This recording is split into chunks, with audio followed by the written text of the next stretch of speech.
மேலும் பலர் விசாரிக்கப்பட வேண்டும் என்று அமைச்சர் உள்ளிட்டோரை குற்றச்சாட்டி அந்த வீடியோ வெளியிட்டிருக்காரு. இந்த வழக்கு பற்றி நீங்கள் நினைக்கிறீங்க? அவர் ஐபிஎஸ் ஆஃபீஸராக இருந்தவர்.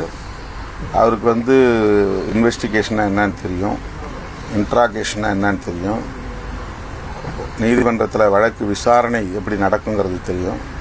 புலன் விசாரணை முடிந்து, வழக்கு விசாரணை முடிந்து, சாட்சியங்கள், சான்று ஆவணங்கள் யாவற்றையும் அடிப்படையாக கொண்டு ஒரு தீர்ப்பு வெளியாகிவிட்டது. இப்போது ஜீரோவிலிருந்து அதை தொடங்க வேண்டும் என்பதைப் போல் அவர் பேசுவது அப்பட்டமான அரசியல்.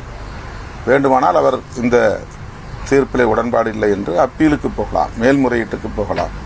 அந்த மேல்முறையீட்டில் இந்த பிரச்சனைகளை எல்லாம் அவர் பேசலாம். அவர் போக முடியாது, பாதிக்கப்பட்ட தரப்பிலிருந்து போகலாம். தமிழ்நாடு அரசு மேல்முறையீட்டுக்கு போக வாய்ப்பு இருக்குமா சார்? நீங்கள் இல்லை அந்த வழக்கில் இப்போ தண்டனை பெற்றவர் மேல்முறையீடு போகலாம். அந்த மேல்முறையீட்டில் அவர் சொல்ல முடியாது, என்னோட மற்றவங்களும் இருந்தாங்க சொல்ல முடியாது. நான் குற்றவாளி இல்லைன்னு தான் அவர் சொல்ல முடியும், அல்லது குற்றத்துக்கு தண்டனையை குறைங்கன்னு தான் சொல்ல முடியும். இதை எப்படி திருப்பி ரீஓப்பன் பண்ணுறதுன்னு நமக்கு தெரியல. அவர் எப்படி இதை பேசுகிறாருன்னு தெரியல நமக்கு. இன்வெஸ்டிகேஷன் சைடில் நீங்கள் பேசணும், இன்வெஸ்டிகேஷன் இருக்கும்போதே நீங்கள் பேசணும். அதாவது கிரிமினல் இன்வெஸ்டிகேஷன் நடக்கிற போதே ஷார்ட் ஷீட்லாம் ஃபைல் பண்ணுறதுக்கு முன்னாடி நீங்கள் பேசி அதை மாற்றலாம். சிபிஐ விசாரணைக்கு மாற்றுங்க. உங்கள் சென்ட்ரல் ஏஜென்சி உங்களுக்கு உங்கள் கட்டுப்பாட்டில் இருக்குது. இப்போ சிபிஐ விசாரணைக்கு மாற்றிருக்கலாம்.